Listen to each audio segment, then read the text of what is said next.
What's going on, guys? It's Byron here from ETA Wheels. I hope you guys watch this video before you make the decision to buy a car and modify it. This is not me trying to tell you don't do that, because I've spent the last 5 years of my life doing that. Instead, what I'm trying to tell you guys is think. What are some of the things that I should think about before I mod a car? Well, let's start at the beginning, right?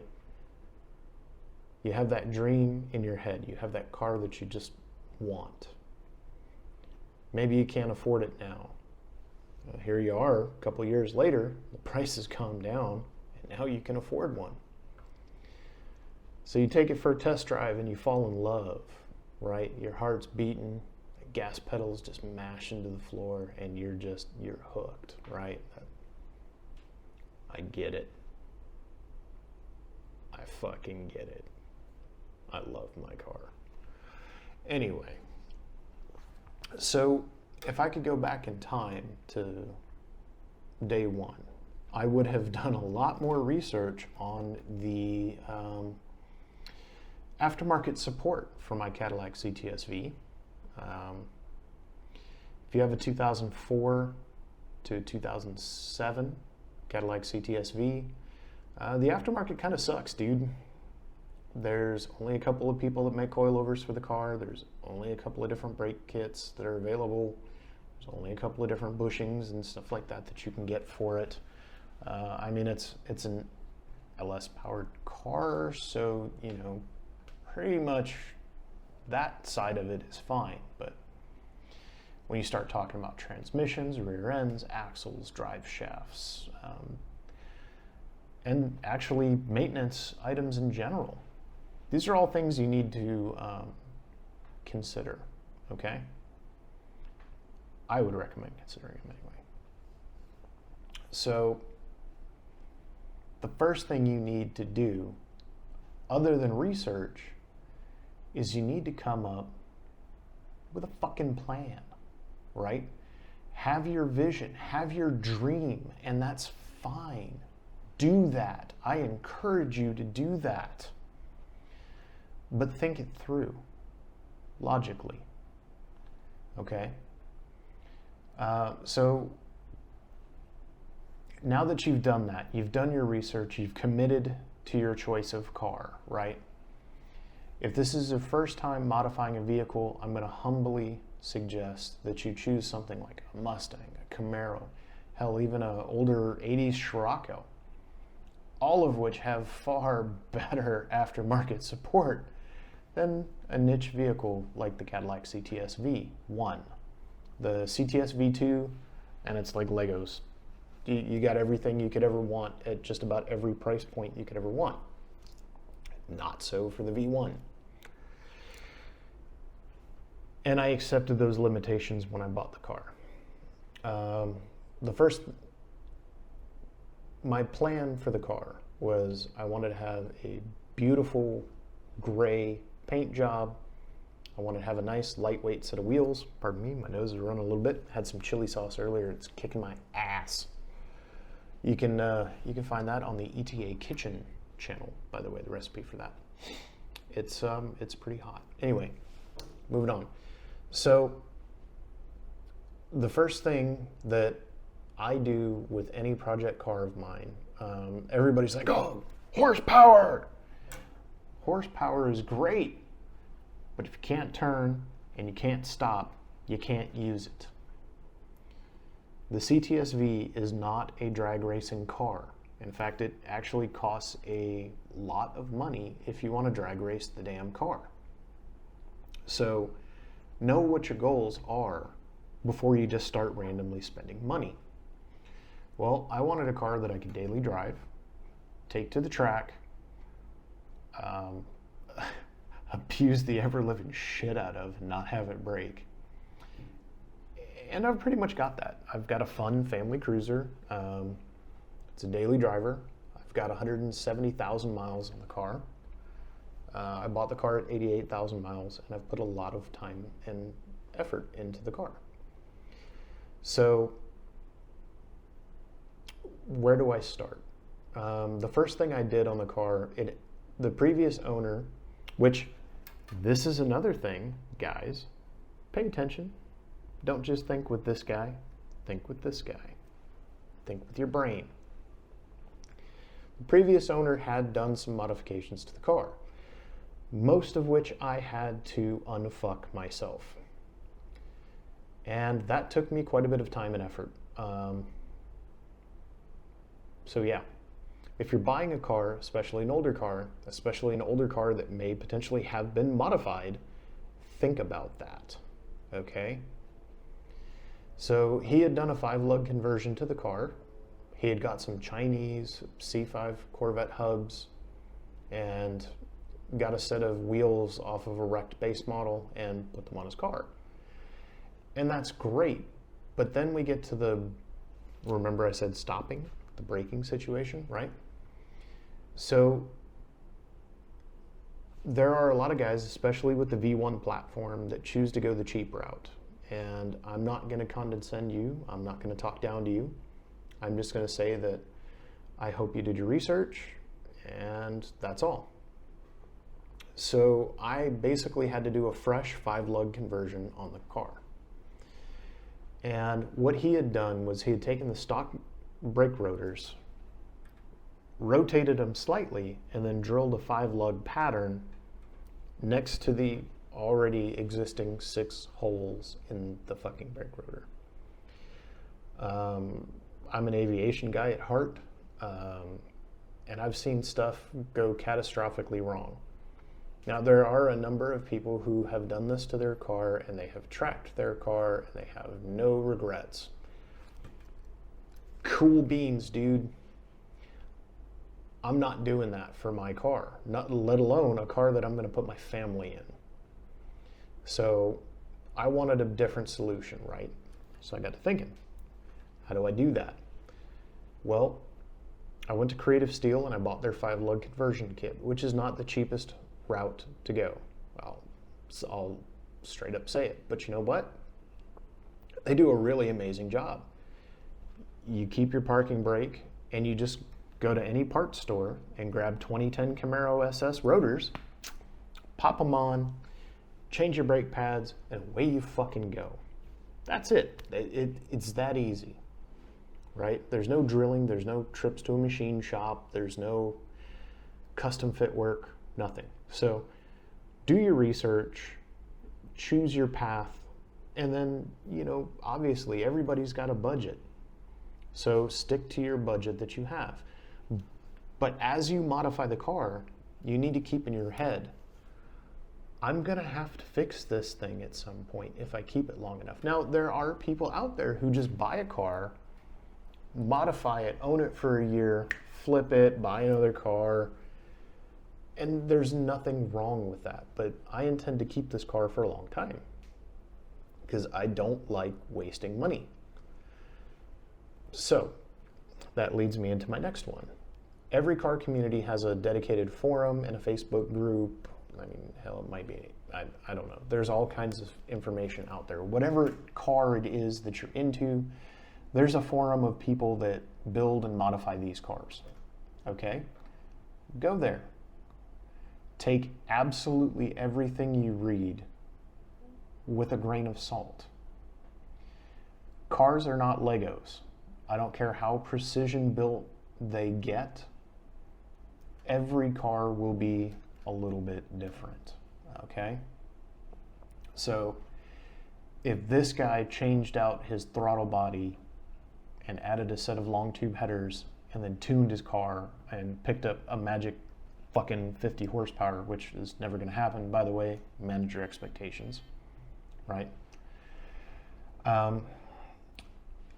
It's probably not going to be the same experience for you.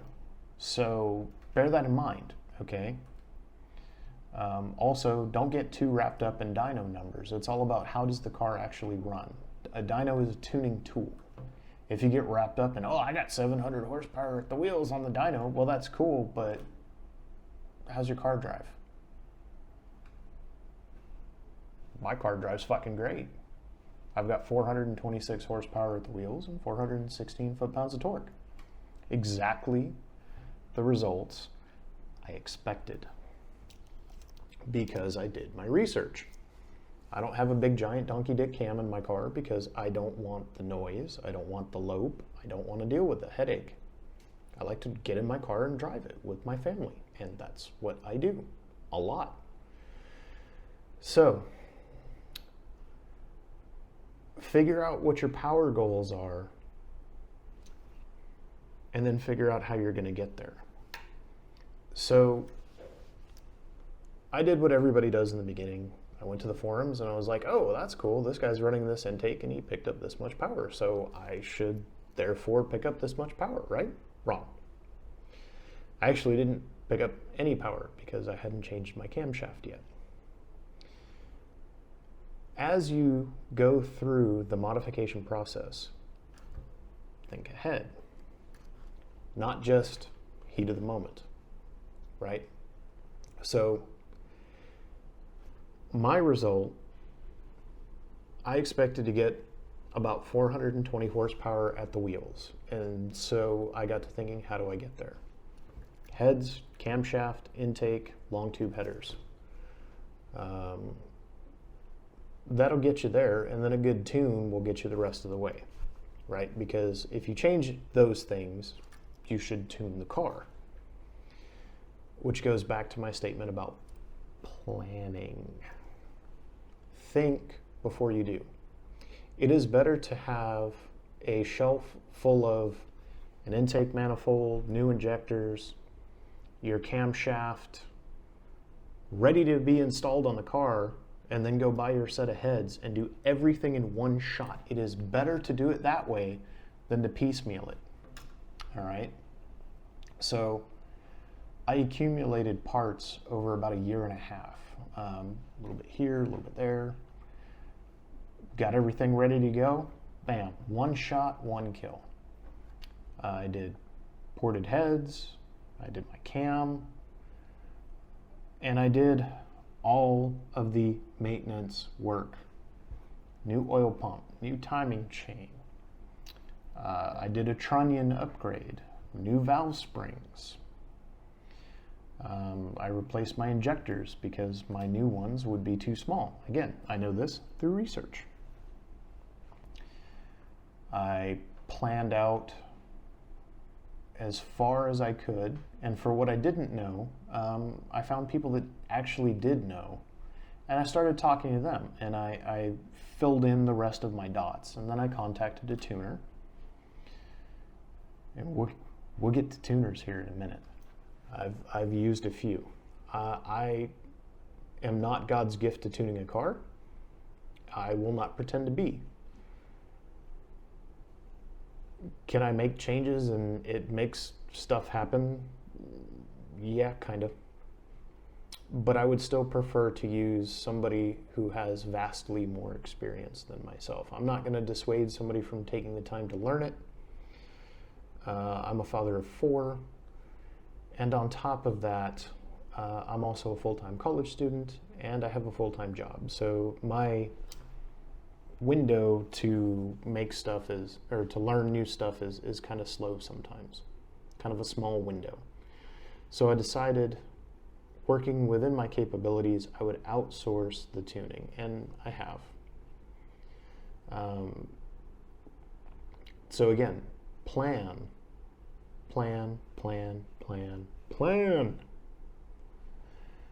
So one of the first mistakes I made was I saw that everybody was buying this DNA brand of headers, and I bought them, and I didn't think all the way through logically.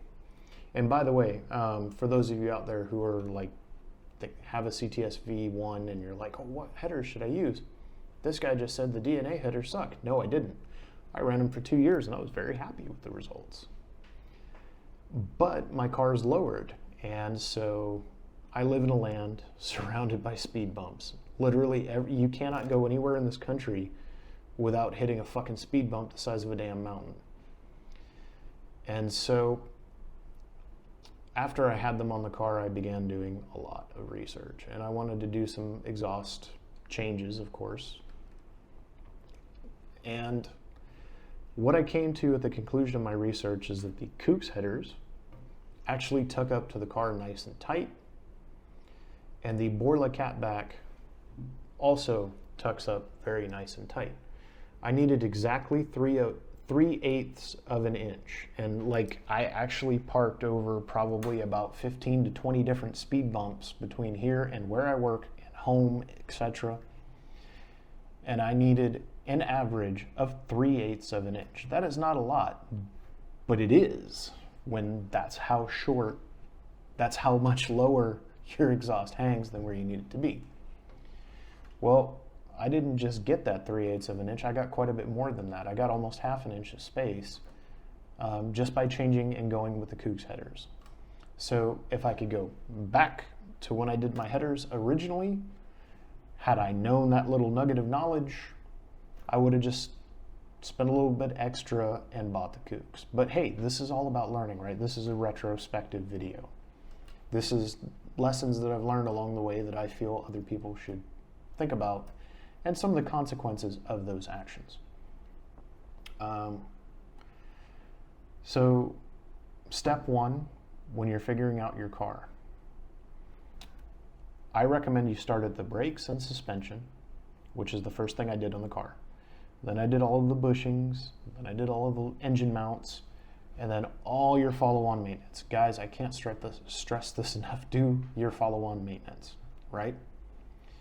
I was a dumbass, and I put my car on the dyno with knowing that I had a failed lifter, and I got 366 horsepower. Was it 366? Hang on, let me check my notes. 371. I had 371 horsepower and a whopping 350 foot-pounds of torque. Yeah, it was hurt.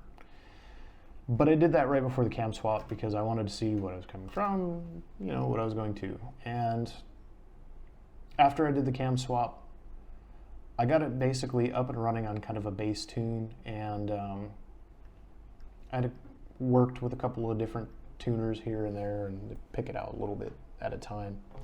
And then I just finally said, fuck it. And I went all in with PCM of North Carolina. Excellent fucking people to work with, by the way. Can't stress that enough. Those guys, they treated me right. They treated my car right. They did exactly what I hoped they would do. And in fact, they exceeded my expectations. I was expecting 400 foot-pounds of torque and 420 horsepower, and I exceeded that. So there you go. Next thing, you know, don't just think about things from a budget mind. You have to think about how all of the parts work together, right? Well, I went with a bigger cam and I went with ported heads, so I needed bigger injectors because now I'm moving more air through the car.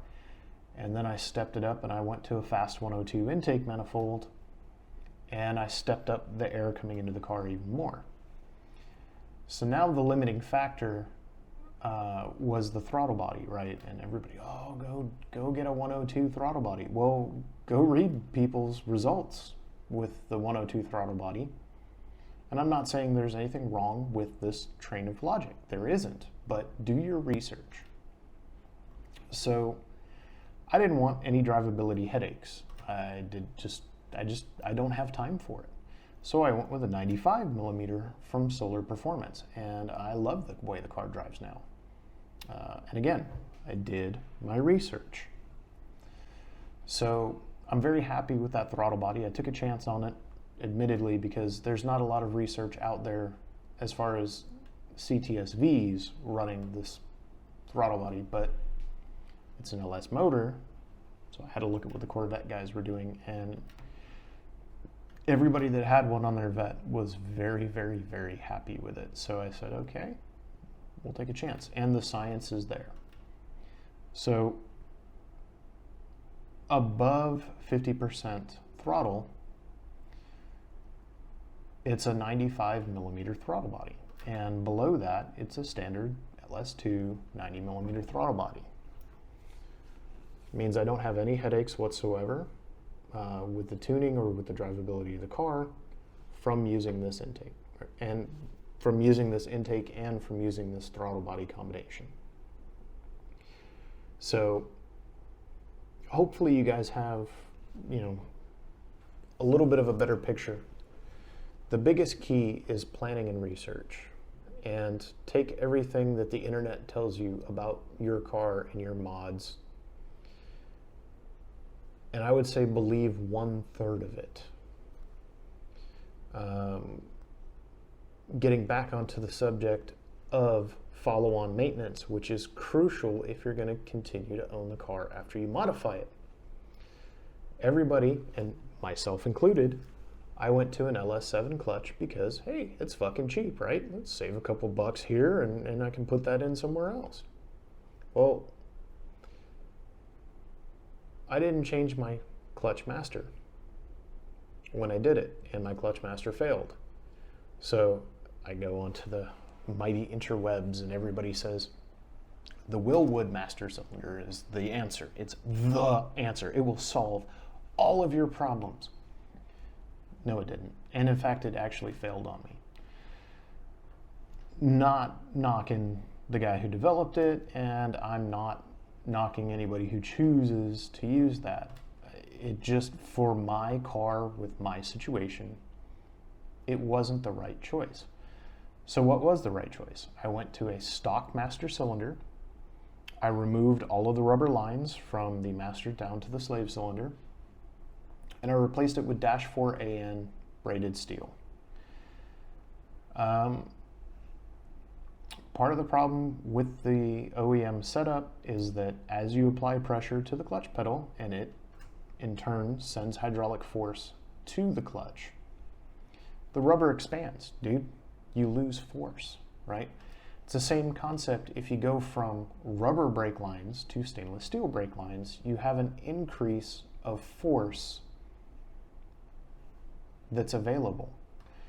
Well, the -4AN did that. It allowed enough fluid to flow that I could work my twin disc clutch, and it provides a very nice, very drivable experience. Everybody who's ever got into my car, that has driven my car, the first thing they say is, holy shit, this feels awesome. And I say, yes, thank you. Again, research and knowing how stuff works together. So if I didn't work on aircraft, would I have been able to come to that decision? Well, eventually I think I would have got there. But again, if I could go back to the beginning and apply what I know now, I'd have a different setup. A little bit. Not too much different. One of the other problems I had with the car was the stock gear ratio sucked. So when my transmission died, I went with different gear ratios in the new transmission. And I'm very glad that I did, because now I have a much broader range of which power is available to me. I don't have to shift as much. I don't burn as much gas on the highway. It's fucking great. Would I have known that without doing research? No, I wouldn't have. But I did do the research, and I'm very happy and very glad that I did. I changed the rear end in the car because the CTSVs are infamous for the glass rear end, though I think that's mostly operator headspace and timing and less about the actual design of the rear end, but that's just me. So I put an 8.8 in it. I didn't do the V2 cradle, I did an 8.8. It's the more expensive route to take, but it's bulletproof and parts are available everywhere for an 8.8, at least for me. And I'm overseas. If I'm in the States, yeah, I mean, maybe I'd take a little bit more of a chance and I'd go with something like a V2 cradle, you know, but I'm not overseas. And everything that I have to bring, meaning I have to ship it. So I have to think. That's why I ended up with an 8.8, and I have no regrets. I put 70,000, I almost said kilometers, put 70,000 miles on that 8.8. It's been fabulous. Change fluids once a year, full send, fuck it. But had I done my research before I bought the 8.8,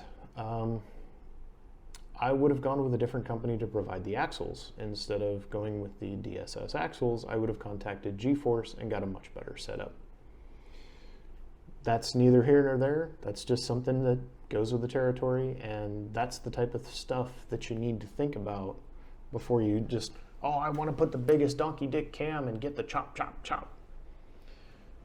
You got to think about everything that goes into that, right? So if you go with a big cam to get that chop, chop, chop, you've got to go with stiffer valve springs. You're going to have to do all of the follow-on maintenance, replace your oil pump. Some people will argue and say, oh, nah, you don't need to replace your oil pump. Dude, you're ripping the car apart. You just spent a bunch of money. $100 oil pump at that point is nothing compared to the rest of the money that you're about to go spend to do the cam swap. So just think about things before you do them. Research the benefits and the downsides of every modification. Had I researched, for example, the Willwood a little bit more thoroughly, I would have realized that that's probably not the solution I needed, and it wasn't. Very spectacularly fucking wasn't.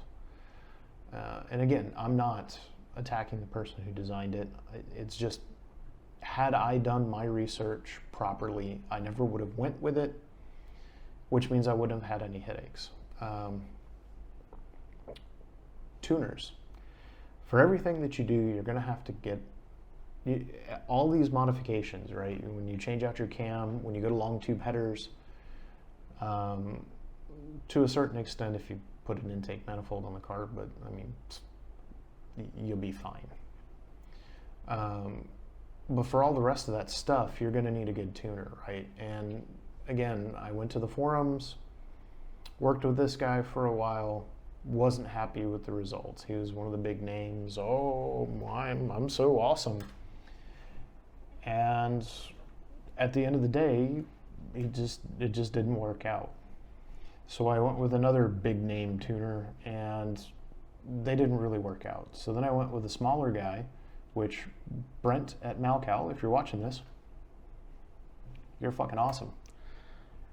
At the end of the day, I went with PCM of North Carolina to finalize my tune, and I'm very happy with the results. They were big enough that they had the time to work with me, to hear me out, read my needs, and do it. Nothing against any of the other tuners that I've used, but I've been the happiest with the results that I've got from PCM, and so they're the ones that kept my money, basically. And again, had I done my research a little bit better, I probably would have gone a different route and started with PCM.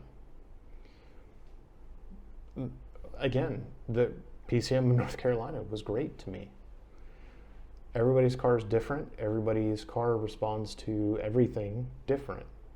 No two engines are going to be exactly the same. You could take two engines with the same miles, the same year, the same everything else, and you will still have different results, different wear rates, different everything. Maybe the tolerance on this one is a little better, or the tolerance on that one is a little better, or maybe both of the tolerances are just out of fucking whack, right? So don't look at what everybody else is doing and think, oh, well, I'm gonna get that magical 450 horsepower, because you're not. You're gonna have different results. I got the results I expected because I did the research. When I chose my components, I chose the components that will work best for achieving that goal. And I exceeded that goal. So manage your expectations. Don't go thinking you're gonna have a 600 horsepower daily driver with just a cam swap and a tune. Think about it from A to B. If you're one of those guys that, I just want the power and I don't want to have to think about anything else, go find a good, reputable shop, do your research in your area, and have them build your car and go with it. But you should still learn a little thing or two so you can at least find out and make sure that they're not taking advantage of you. I do between 60 and 80% of my own maintenance. I find shops here, I pay them to use their lift, I have my own tools. I'm an aviation mechanic by trade, so I have tools. Your situation may be different. If I was in the States, I wouldn't think twice about throwing this thing up on jack stands for, hell, a couple weeks at a time and just having at it. But I don't have that time. So when my car is down, that means I have to catch a ride, or I have to rent a car, or come up with an alternative, as I only have one vehicle. So these are the things that you need to think about, right? Hopefully you guys have learned a little something, maybe kind of expanded your mind a little bit. And if so, please, guys, hit that like, subscribe. We're going to be doing more videos like this, and we're actually going to start, hopefully, getting some more interviews. And we're going to actually interview shops that do this kind of work. Because I wish that I had seen a video like this before I started my journey, because I would have thought a hell of a lot more at the beginning of my journey, and I would have made different choices, and I wouldn't have gone with what everybody on the forums is going, oh, this is the best thing, this is, you got to get this, you got to get this, you got to get this, you got to get this. Bear in mind, guys, when you modify your car and you spend a bunch of money, you want that validation that you spent your money correctly. So a lot of these guys on the forums will go and buy the latest and greatest mod and put it on their car. And they want that validation. But if you talk to them 6 or 7 months down the road, they might have a little bit of a different story to tell. So the forum is great for capturing that feeling in the beginning, but it's, what about after? You know, looking back, that 2020 vision. And that's why I'm telling you guys, think before you mod. Ask questions. If you're on the Facebook group, even if you ask a dumb question, somebody's going to answer it, okay? Have a thick skin when you ask what tire size to run or what fucking oil to run on your car, because if you don't understand those basics, you really shouldn't be doing the maintenance on your car or trying to modify it. But when you do finally make that choice and you make that decision that I'm going to commit my time, my effort, my money, and follow my vision and tap into that creative side of you, hopefully you'll be able to take some of this and apply it. This is Byron from ETA Wheels. Y'all have a great rest of your day.